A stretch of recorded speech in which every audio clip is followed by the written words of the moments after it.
আমিন। আল্লাহুম্মা আমিন। আমরা পরের প্রশ্নে যাব ইনশাআল্লাহ। ইনশাআল্লাহ। ইনশাআল্লাহ। আপনার জন্য দ্বিতীয় প্রশ্ন। কবর সংক্রান্ত কোন কাজগুলো হারাম?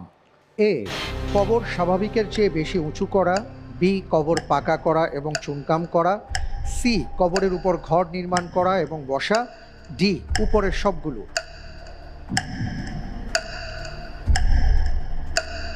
এই প্রশ্নের উত্তর হবে অপশন ডি, উপরের সবগুলো। ফ্রিজ করে দিব। ইনশাআল্লাহ। ফ্রিজ করা হোক অপশন ডি, উপরের সবগুলো। আপনি যে উত্তরটি দিয়েছেন, কবর সংক্রান্ত কোন কাজগুলো হারাম, আপনি বলছেন এ বি সি, সবগুলো অপশনই হারাম। জি, আপনার উত্তরটি সঠিক হয়েছে। আলহামদুলিল্লাহ। মাশাআল্লাহ, তাবারাকাল্লাহ। আমাদের সমাজে আমরা দেখি যে অনেকেই আছেন যাদের অর্থবিত্ত আছে, তারা ভাবেন যে আমার প্রিয় মানুষটি কবরে শুয়ে আছেন, তার কবরটিকে সুন্দর করে বাঁধানো দরকার, উপরে মোজাইক করা দরকার, টাইলস বসানো দরকার, ঘর নির্মাণ করা দরকার, দরগা বানানো দরকার। অথচ হাদিসের মধ্যে আমরা কি দেখলাম? এ প্রসঙ্গে আরও কিছু কথা শুনবো। আমাদের মাঝে উপস্থিত আছেন ডাক্তার জোবায়ের আল মাহমুদ। আপনি এই ব্যাপারে যদি কিছু বলেন। কবরের জীবন দুনিয়া থেকে বিচ্ছিন্ন একটি জীবন। এর পরবর্তীতে আছে আখিরাত। আখিরাতেরই প্রথম ধাপ হলো কবর। দুঃখজনক হলেও সত্য, আমাদের সমাজে কবর কেন্দ্রিক অনেক শিরক, বিদাত এবং অনইসলামিক এবং বিধর্মী চিন্তা ভাবনা, চেতনা বা বিভিন্ন কাজকর্ম সংঘটিত হচ্ছে বা প্রচলিত আছে। আজকে প্রশ্নে উল্লেখিত যে বিষয়গুলি এসেছে, এই বিষয়ে রাসূলুল্লাহ সাল্লাল্লাহু আলাইহি সাল্লাম জাবের ইবনে আব্দুল্লাহ রাদিয়াল্লাহু আনহু থেকে বর্ণিত হাদিসে এসেছে কবরে কোনো কিছু লিখতে এবং কবরে চুনকাম করতে নিষেধ করা হয়েছে। অন্য হাদিসে কবরের উপর বসতে নিষেধ করা হয়েছে। বলা হয়েছে যে জ্বলন্ত অঙ্গারের উপর বসা উত্তম কবরের উপর বসার চেয়ে।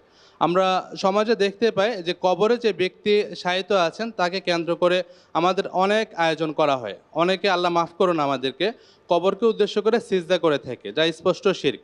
রাসূলুল্লাহ সাল্লাল্লাহু আলাইহি সাল্লাম অন্যত্র বলেছেন যে কবরের দিকে মুখ করে সালাত আদায় করো না। এমনকি রাসূলুল্লাহ সাল্লাল্লাহু আলাইহি সাল্লাম মৃত্যুর পূর্বে যে কয়েকটা বিষয়ে সতর্কবাণী উচ্চারণ করেছেন, এর মধ্যে একটা ছিল লা তাতরুনি কামা আতরাতিন নাসারা ঈসা ইবনে মারইয়াম, অর্থাৎ তোমরা আমাকে নিয়ে এরকম অতিরঞ্জন করো না যেমনটা করা হয়েছিল ঈসা ইবনে মারইয়াম আলাইহিস সালামকে নিয়ে। অর্থাৎ তারা ঈসা আলাইহিস সালামকে তার মর্যাদা বৃদ্ধি করতে করতে একেবারে আল্লাহর পর্যায়ে নিয়ে গিয়েছে।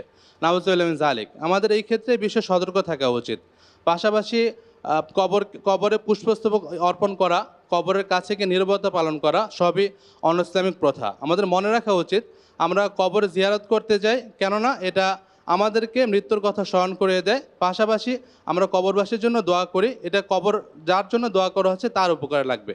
তো আমাদের মনে রাখতে হবে যে কবরে যিনি আছেন তিনি আমার জন্য এখন কোনো কিছু করতে পারবেন না। আল্লাহ সুবহানাহু ওয়া তাআলা কোরআন কারিমে ইরশাদ করেছেন, ইন্নাকা লা তুসমিউল মাউতা, তুমি মৃতকে কিছু শোনাতে পারবে না। আর রাসূলুল্লাহ সাল্লাল্লাহু আলাইহি ওয়াসাল্লাম বলেছেন, জুরুল কুবুর, তোমরা কবর জিয়ারত করো, ফা ইন্নাহা তুযাক্কিরুকুমুল আখিরা, তা তোমাদের জন্য আখিরাতকে স্মরণ করে দেবে। আমরা কবর সংক্রান্ত যাবতীয় ভুল ত্রুটি থেকে দূরে থাকবো, শিরক বিদআত থেকে মুক্ত থেকে কোরআন এবং সুন্নাহ ভিত্তিক তাওহীদ এবং ইতাআতুস সুন্নাহর উপর আমাদের জীবনকে গঠন করব। আল্লাহ সুবহানাহু ওয়া তাআলা তৌফিক দান করুন। আমিন। অনেক অনেক ধন্যবাদ মোহতারাম আপনাকে। ওয়াইয়াক। আলহামদুলিল্লাহ। এবার আমাদের